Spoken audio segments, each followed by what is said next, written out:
interesting. Lady Liberty. This is a story about the Statue of Liberty. I lived in New York too, from 1976 and 1977. 76 was a big year, you know. It was a bicentennial year, you know. Tall ships. It's a great year to live in New York City. I could walk out of my loft down on the street. I always remember this. When I walked out on the street, if I turned and looked to my left, a quarter of the block down was CBGB's, 1976. What a wonderful, wonderful time. But I'd seen the Statue of Liberty many, many, many times. I'd been over, done the tours for the bus, gone to the on it. I was well familiar with Lady Liberty.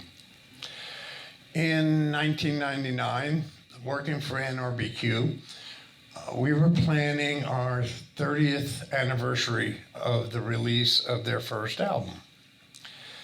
And we were doing what they called in New York City a blues cruise.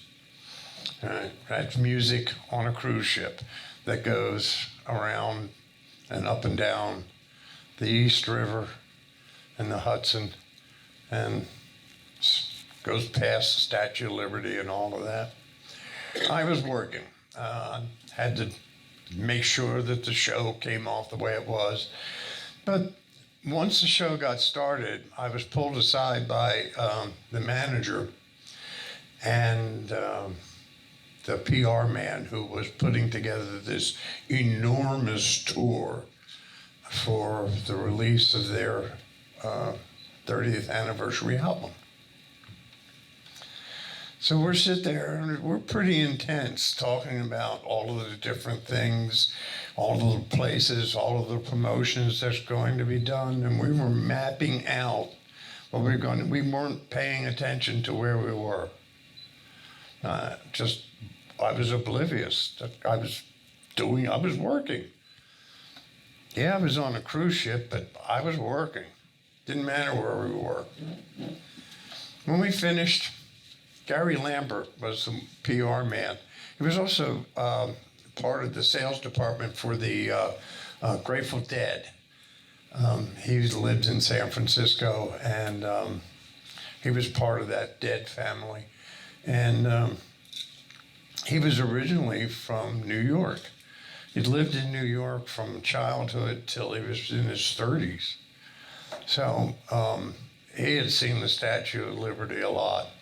When we finished talking, we stood up and turned around. And as we turned around,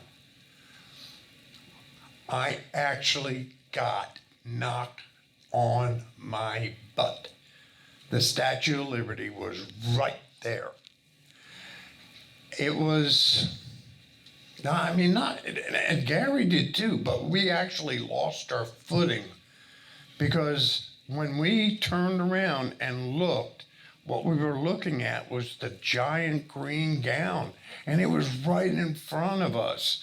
You know, when you see the Statue of Liberty from the distance and you go towards it and you go towards it, you have the perspective of seeing it far away and seeing it get closer. And it isn't that amazing when you see it from that perspective. But when you are oblivious to the Statue of Liberty being behind you and you suddenly turn around and bam, there it is, it'll knock you down. So I got knocked down by the Statue of Liberty. And that's Lady Liberty.